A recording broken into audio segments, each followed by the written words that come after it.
All right, so we need to find the length of the hypotenuse. So what we're going to do is we're going to first start with a squared plus b squared equals c squared.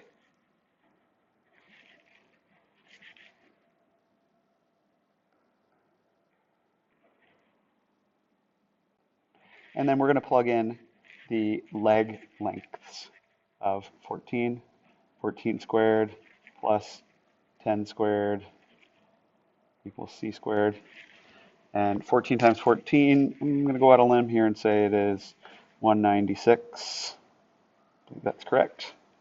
Plus 100 equals c squared.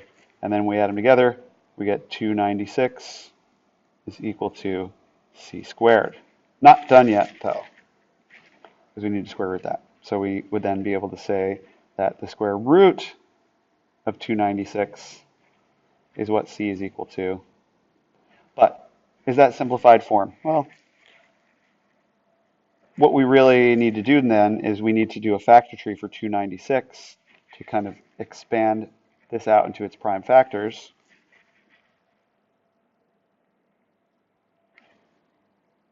And then bring out anything that's got a pair inside.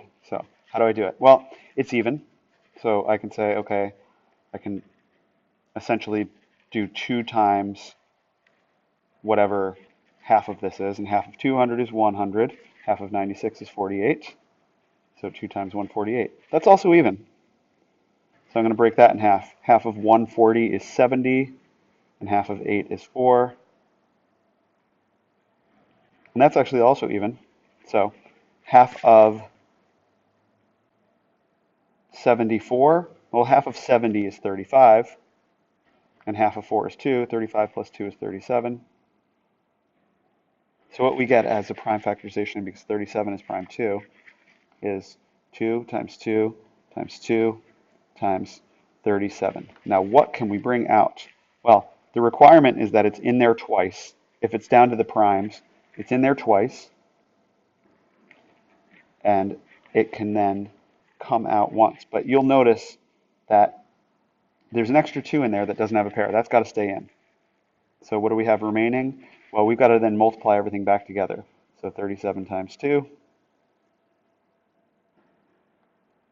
74.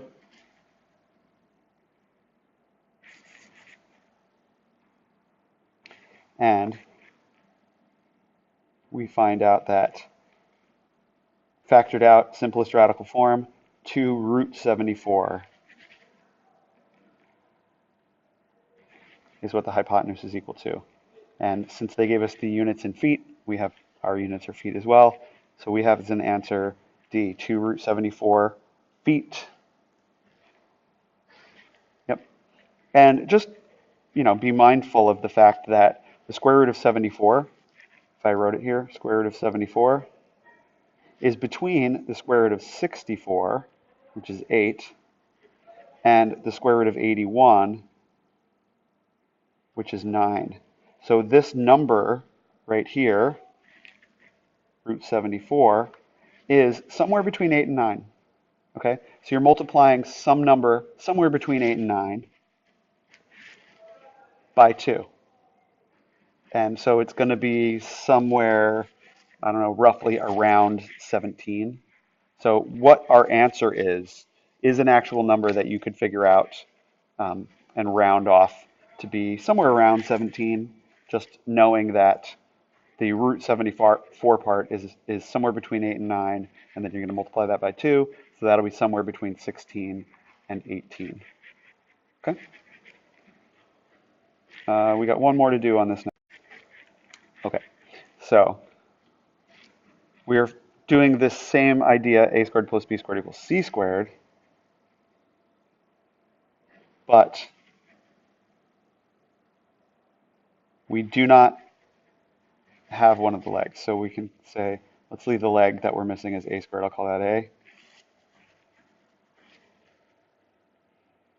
And then we said a squared plus the other leg squared, 10 squared, equals c squared or 13 squared. So then we've got a squared plus 100 equals 169. And when we subtract 100 from both sides, we get a squared is equal to 69, or a is equal to the square root of 69. Now, are we done with this yet? Well, what we really want to find out is, can we take 69 and break it down into something that we can pull something out front of the radical sign?